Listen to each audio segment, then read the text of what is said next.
नमस्कार दोस्तों, स्वागत है आप सभी का आज की वीडियो में। दोस्तों आज आपको वीडियो में ग्रीन कुछ ज़्यादा दिखाई दे रहा होगा। दोस्तों इसी तरह से अपने आसपास के एरिया को भी बिल्कुल ग्रीन बनाना है। एक प्रण हमें ज़रूर लेना है, एक पेड़ हमें ज़रूर लगाना है। तो आप लोग आज मेरे साथ ये प्रण ज़रूर लें कि एक पेड़ हम अपने आसपास ज़रूर लगाएं। देखिए, हम सेविंग्स कर रहे हैं, इन्वेस्टमेंट कर रहे हैं, सब कुछ कर रहे हैं, अपने फ्यूचर को सिक्योर कर रहे हैं, लेकिन ये हमारी जिम्मेदारी है कि हम अपने पर्यावरण को भी बचाएं। एक पेड़ ज़रूर लगाएं, तभी फ्यूचर हमारा ब्राइट होगा। खाली पैसों का क्या करेंगे, ज़िंदगी भी बहुत ज़रूरी है। इसलिए एक पेड़ ज़रूर लगाएं। जिस तरह से टेम्परेचर बढ़ता जा रहा है, ये आने वाले समय में बहुत ज़्यादा दुखदाई हमारे लिए हो सकता है। इसलिए कोशिश करें, एक पेड़ तो ज़रूर लगाएं। चलिए बात करते हैं दोस्तों आज के टॉपिक की। दोस्तों आज का जो टॉपिक है ना, वो कहीं ना कहीं हमारे फ्यूचर से रिलेटेड है। अभी देखिए, आज के टाइम में सब कुछ सही चल रहा है। हम लोग जॉब कर रहे हैं, बिजनेस कर रहे हैं, जो भी कर रहे हैं, हम आज की ज़िंदगी बहुत अच्छे से जी रहे हैं, लेकिन फ्यूचर का भी थोड़ा बहुत हमें ज़रूर सोचना चाहिए। एक मेरे साथी हैं, जब उनसे मेरी बात हुई इस बारे में तो उनकी आंखें खुल गई। यार मैंने तो इतना कुछ सोचा ही नहीं है फ्यूचर के बारे में। मैंने उनसे बोला कि यार आपके रिटायरमेंट का क्या प्लान है। उन्होंने कहा ठीक है, रिटायरमेंट का मेरा पीएफ वगैरह है और बाकी कुछ सेविंग्स में रिटायरमेंट के लिए करके चल रहा हूँ। मैंने कहा ठीक है, सेविंग्स आप करके चल रहे हैं, हो सकता है कि रिटायरमेंट से पहले बच्चों की हायर एजुकेशन में या उनकी शादी में वो सेविंग्स आपकी ख़त्म हो जाए। उसके बाद की आपकी क्या प्लानिंग है? तो उसके बाद की उनके पास कोई प्लानिंग नहीं थी। तो ऐसा ही काफ़ी लोगों में देखने को मिला है कि प्रॉपर प्लानिंग ना होने के कारण कुछ ना कुछ समस्या फ्यूचर में आ जाती है।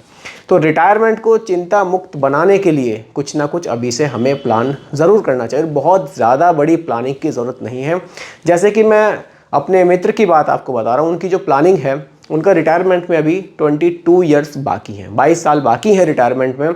तो मैंने जब उनको बताया कि आप केवल 5,000 रुपये महीना से अगर स्टार्ट करेंगे तो अपने रिटायरमेंट को बिल्कुल टेंशन फ्री और उसको आप इन्जॉय करेंगे रिटायरमेंट को।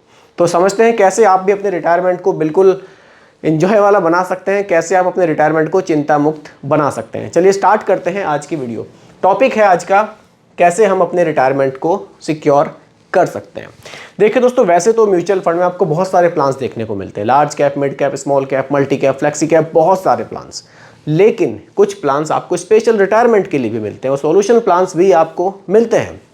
कौन से वो प्लान्स हैं उसके बारे में बात करते हैं, कैसे उन प्लान्स के रिटर्न्स हैं और उसमें निवेश करके हम कितना पैसा बना सकते हैं।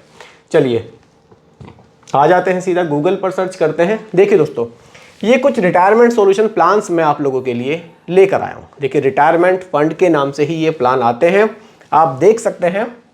देखिए यहाँ आपको HDFC रिटायरमेंट सेविंग फंड देखने को मिलता है, टाटा रिटायरमेंट सेविंग फंड देखने को मिलता है, SBI retirement benefit fund aggressive plan है, ये भी आपको देखने को मिलता है। तो काफ़ी सारी स्कीम्स हैं, काफ़ी सारी AMC कंपनी हैं जो ये स्कीम्स ऑफर करती हैं।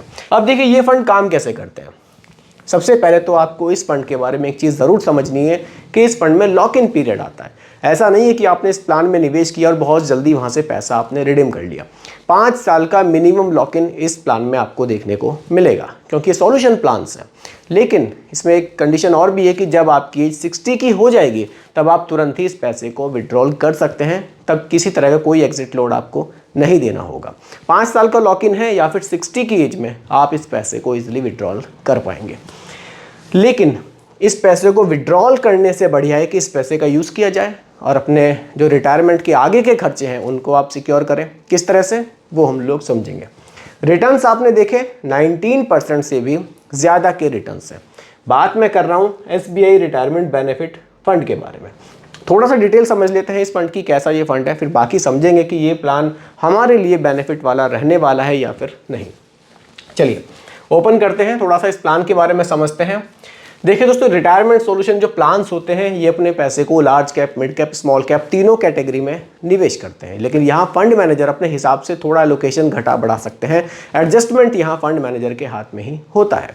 इस प्लान की जो एक मेन चीज़ है वो यही है कि यहाँ आपको जो लॉक इन है वो 5 साल का देखने को मिलता है। तो दोस्तों बात करते हैं SBI के रिटायरमेंट बेनिफिट फंड के बारे में। एक एग्रेसिव प्लान है, यानी कि अपना ज़्यादा पैसा इक्विटी में निवेश करता है। देखिए NAV आप देख सकते हैं 20 रुपये की लगभग NAV हमें यहाँ देखने को मिल जाती है। बाकी फंड साइज़ की मैं बात करूँ 2319 करोड़ रुपए का फंड साइज़ हमें देखने को मिलता है।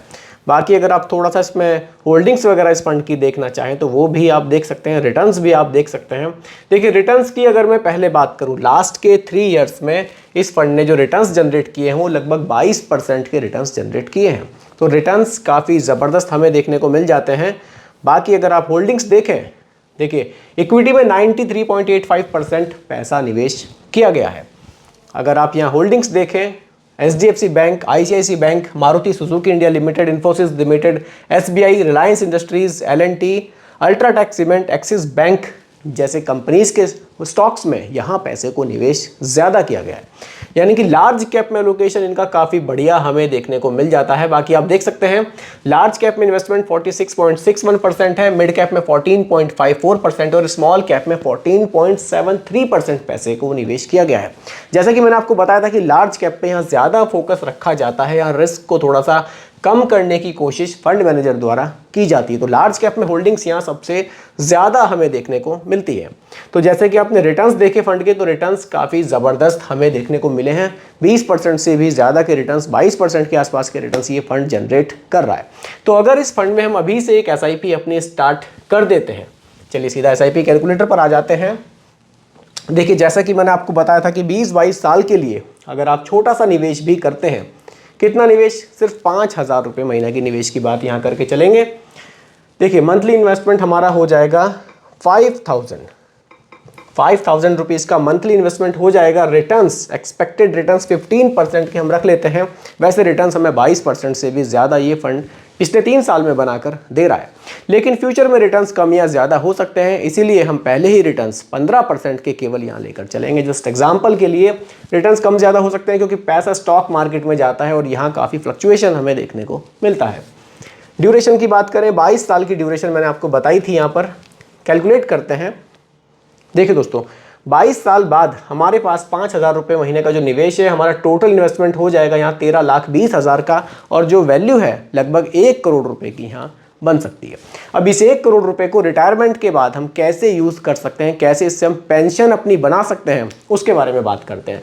देखिए इसके लिए हम क्या करेंगे, इस पैसे को हम SWP प्लान में निवेश कर सकते हैं। SWP प्लान में, अब SWP प्लान के लिए काफ़ी सारे ऑप्शंस आपको देखने को मिल जाते हैं। आप किसी हाइब्रिड फंड में निवेश कर सकते हैं जहां आपका पैसा डेट में भी रहेगा और आपका पैसा इक्विटी में भी रहेगा, यानी कि कुछ पैसा आपका गवर्नमेंट सिक्योरिटीज़ में भी रहेगा और कुछ पैसा आपका स्टॉक मार्केट में निवेश किया जाएगा। तो एक बढ़िया कॉम्बिनेशन आपको देखने को मिलेगा हाइब्रिड प्लान्स में। तो आप SWP के लिए हाइब्रिड प्लान्स को चूज़ कर सकते हैं। अब हाइब्रिड फंड्स कैसे काम करते हैं, देखिए आपके पैसे को गवर्नमेंट सिक्योरिटीज़ में भी रखेंगे, आपके पैसे को इक्विटी में भी रखेंगे और एक आपको औसत रिटर्न यहाँ से मिल जाता है। अब यहाँ काफ़ी सारे ऑप्शंस आपको देखने को मिलते हैं। मैंने पिछली कुछ वीडियो में ये चीज़ डिस्कस की थी आपसे कि SWP प्लान के लिए किस तरह के फंड्स हमें देखने को मिलते हैं हाइब्रिड प्लान्स में। आप उसमें से एक फ़ंड अपने लिए चूज़ कर सकेंगे उस समय और यहाँ से आप इनकम जनरेट कर सकते हैं। अब देखिए टोटल जो हमारे पास पैसा है वो है 1 करोड़ रुपये SWP के लिए, 1 करोड़ रुपये। हम यहाँ जो विड्रॉल रखेंगे पर मंथ वो हम कितना रख सकते हैं, वो हम 70,000 भी रख सकते हैं, हम 75,000, 80,000 अपने हिसाब से हम कुछ भी ईजिली यहाँ पर रख पाएंगे। जितना विड्रॉल कम रखेंगे फ्यूचर में उतना ज़्यादा पैसा आपका बढ़ेगा। अगर आप विड्रॉल ज़्यादा रखेंगे तो फिर फ्यूचर में जो आपका पैसा है वो कम हो जाएगा। किस तरह से, उसको हम समझते हैं। देखिए आप यहाँ क्या कर सकते हैं, 1 करोड़ रुपए से आप ईजिली 70 से 80,000 रुपये का विड्रॉल यहाँ ले सकते हैं। 75,000 का मानकर चलते हैं, 75,000 रुपये पर मंथ रिटर्न्स। अब देखिए आप हाइब्रिड फंड्स में निवेश करेंगे, रिटर्न्स आपको फ्यूचर में कम ज़्यादा मिल सकते हैं। जस्ट एग्जांपल के लिए रिटर्न्स में यहाँ केवल 13% के रख रहा हूँ कि अगर इन फ्यूचर आप जिस प्लान में निवेश करेंगे अगर आपको 13% के रिटर्न भी मिल जाते हैं तो आपके पैसे की वैल्यू क्या रहने वाली है। ड्यूरेशन 60 ईयर के बाद आपको 20 ईयर्स तक लगभग पेंशन लेनी चाहिए। 20 ईयर्स तक हम इसकी ड्यूरेशन सेट कर देते हैं। तो देखिए दोस्तों यहाँ आपने 1 करोड़ रुपए का जो निवेश था उस पर आपने लगभग 75,000 रुपये महीना की यहाँ से पेंशन जनरेट की और जब आपकी एज 80 की होगी तो जो फाइनल वैल्यू है आपको 3,81,00,000 रुपए की देखने को मिल सकती है। इस तरह से आप अपनी फाइनेंशियल प्लानिंग अभी से बना सकते हैं। अपने रिटायरमेंट को आप चिंता मुक्त बना सकते हैं। रिटायरमेंट के बाद भी आपको पैसे की परेशानी नहीं झेलनी पड़ेगी। इजीली आप यहाँ से 75 से 80 हज़ार रुपये तक भी आप यहाँ से अपनी जो पेंशन है उसको आप जनरेट कर सकते हैं। अगर आपको लगता है कि मुझे पेंशन अच्छी चाहिए, बाद के पैसों की मुझे कोई चिंता नहीं है, तो आप यहाँ क्या कर सकते हैं, 75 हज़ार की जगह आप इसको बढ़ा भी सकते हैं। आप इसको 85 भी कर सकते हैं। अगर आप 85 कर देंगे तो जो फाइनल वैल्यू है वो 2,78,00,000 रुपए बन जाएगी। और अगर आप इसको और बढ़ाते हैं, मान लीजिए आप इसको 1 लाख रुपए कर देते हैं, 1 लाख रुपए कर देते हैं, जो फाइनल वैल्यू है 1,24,00,000 बचेगी जब आपकी एज 80 की हो जाएगी। तो दोस्तों ये कुछ फाइनेंशियल प्लानिंग है जो मैं आज आपके लिए लेकर आया था। अगर आप भी अपने रिटायरमेंट को चिंता मुक्त बनाना चाहते हैं, अपने रिटायरमेंट को आप एंजॉय करना चाहते हैं, तो अभी से थोड़ी थोड़ी सी प्लानिंग आप स्टार्ट कीजिए ताकि रिटायरमेंट पर आपको किसी भी तरह की कोई परेशानी ना हो। तो दोस्तों उम्मीद करता हूं कि टॉपिक आपको पूरी तरह से क्लियर हुआ होगा। फिर भी कोई कंफ्यूजन हो आप मुझे दोबारा कमेंट कीजिएगा, रिप्लाई मैं आपको ज़रूर करूँगा। बाकी दोस्तों रिकमेंडेशन नहीं है, केवल एजुकेशनल पर्पज़ वीडियो आप लोगों के लिए बनाया गया है, क्योंकि म्यूचुअल फंड का जो भी निवेश है वो बाजार जोखिमों के अधीन होता है। बाकी दोस्तों वीडियो पसंद आई हो तो लाइक शेयर ज़रूर कीजिएगा, और मेरे चैनल पर आप नए हैं इसको भी सब्सक्राइब आप ज़रूर कीजिएगा। नमस्कार।